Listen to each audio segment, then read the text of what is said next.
অ্যাডিলেডে day night টেস্টে গোলাপি বলের ম্যাচে মাঠের উত্তেজনায় আচরণবিধি ভঙ্গের অভিযোগে শাস্তির মুখে পড়তে পারেন ভারতীয় পেসার মোহাম্মদ সিরাজ এবং অস্ট্রেলিয়ান ব্যাটার ট্রেভিস হেড।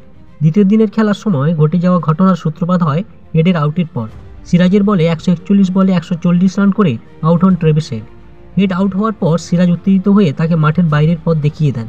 পাল্টা হেডও সিরাজকে কটূক্তি করেন, তবে উত্তপ্ত বাক্য বিনিময়ে বেশি দূর গড়ায়নি। ম্যাচ শেষে সাংবাদিক সম্মেলনে ট্রেভিস হেড বলেন তিনি কোনো খারাপ কথা বলেননি, বরং সিরাজের বলের প্রশংসাই করেছিলেন। অন্যদিকে সিরাজ তার দাবি নাচক করে বলেন, আমি আমার সাফল্য উদযাপন করছিলাম, তখনই হেড আমাকে খারাপ কথা বলে। তৃতীয় দিনের খেলার আগে হেড যা বলেছে তা সম্পূর্ণ মিথ্যা। ভিডিও ফুটেজ দেখলেই বোঝা যাবে কে কি বলছে। গোটা ঘটনায় সিরাজের পাশে দাঁড়িয়েছেন ভারত অধিনায়ক রোহিত শর্মা। তিনি জানান সিরাজ দলের একজন নিবেদিত প্রাণ খেলোয়াড় এবং দলের জন্য তার কী করণীয় তা ভালোভাবেই জানেন। যদিও দুই তারকার মধ্যে এই উত্তেজনা আইসিসির আচরণবিধি লঙ্ঘন বলে গণ্য হতে পারে। শীঘ্রই দুই তারকার বিরুদ্ধে শাস্তিমূলক পদক্ষেপ নেওয়ার সম্ভাবনা রয়েছে, এমনটাই জানা যাচ্ছে। এরকম নিত্য নতুন খবর পেতে আমাদের চ্যানেলটিকে অবশ্যই লাইক, শেয়ার ও সাবস্ক্রাইব করে আমাদের পাশে থাকুন।